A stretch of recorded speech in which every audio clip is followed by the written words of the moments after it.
Hey guys, I had a lot of requests for a little closer look at my RB swap, my RB26 on my 1990 300ZX.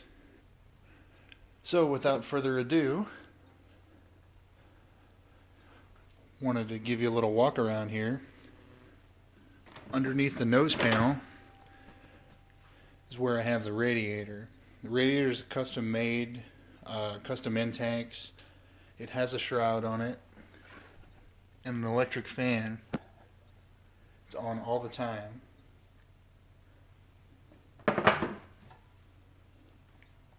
And it comes on with the ignition, which I'll show here in a second. Front mount intercooler. It's painted black with Eastwood radiator paint. It's real thin, so every little rock chip and bug, it'll come off. But yeah. With the motor mounts, I'm not sure how well you can see that or not, but they're actually tubular steel, and there's a separate bracket that's welded to the frame. Not sure how well you can see it.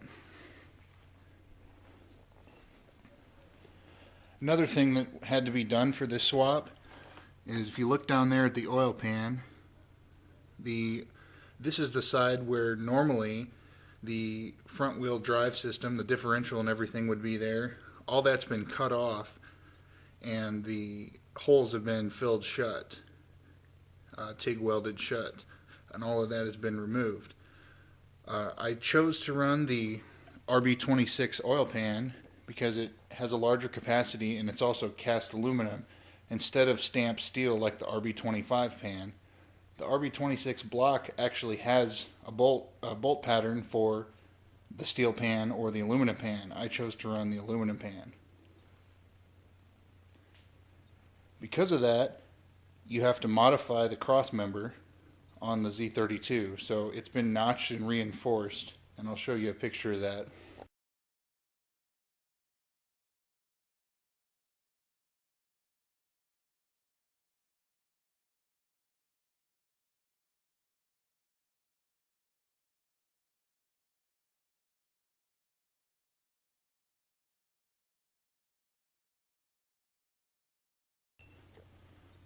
One thing you can see at the back of the engine there, I have a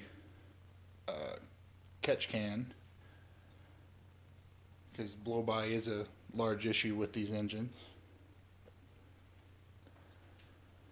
And I have the downpipe back here, along with my EGT bung and everything else attached to it. The big issue here on this side of the engine, if you can see the fuel lines for the Z32, they come from the US driver's side and they come across over to the fuel rail. The biggest fear is those fuel lines getting close to that hot exhaust. So the other way around it is you can make your fuel lines come straight from the tank all the way up the passenger side if you wanted to do it that way.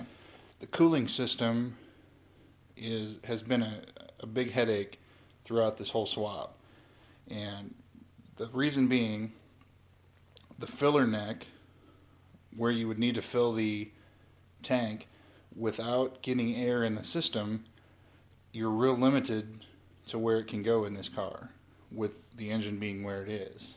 So what we've done is there's this pressurized tank here that the heater core, the lines from the block, everything is coming to this, and it's pressurized.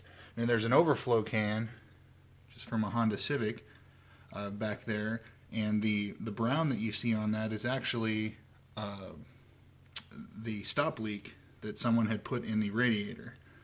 And I bought this radiator used, so that could be where some of my problems are starting. However, it seems to be all under control now.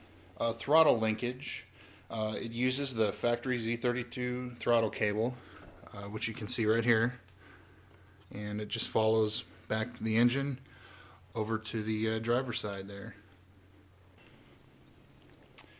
And as far as the exhaust goes, I've still got I want to get a custom exhaust made for this car. The one I have came off of a previous swap, and I don't like how it sticks out there.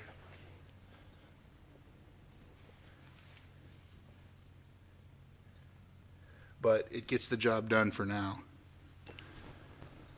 A couple cool things about the transmission in this is it's a Z32 300ZX transmission mount drive shaft differential. It's bolted in the factory location, and it's bolted, the transmission is bolted to the RB26 all-wheel drive bell housing. It bolts right up.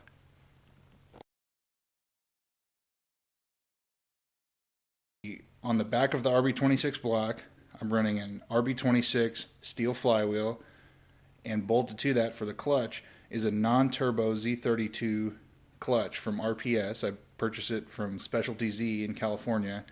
It's good for 650 foot-pounds holding, which should be plenty. I have a Z32 clutch fork and pivot ball, and then the clutch slave cylinder has actually been moved, but it is from an RB25 Skyline, which would be a GTST.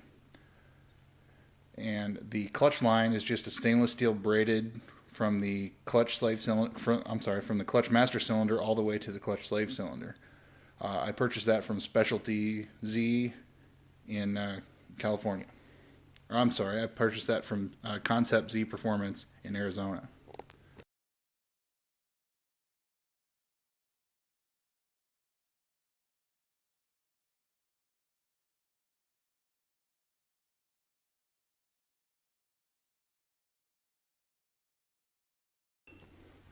So when you put it all together, 3 years of work,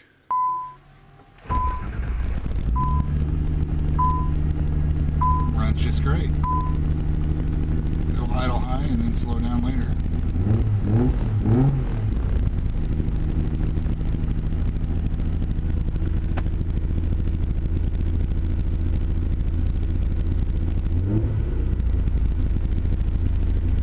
Innovate, they're saying H for that it's heating the oxygen sensor still.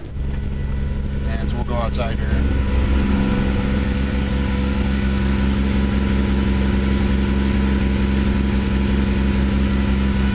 And when we go around front, you'll hear the electric fans.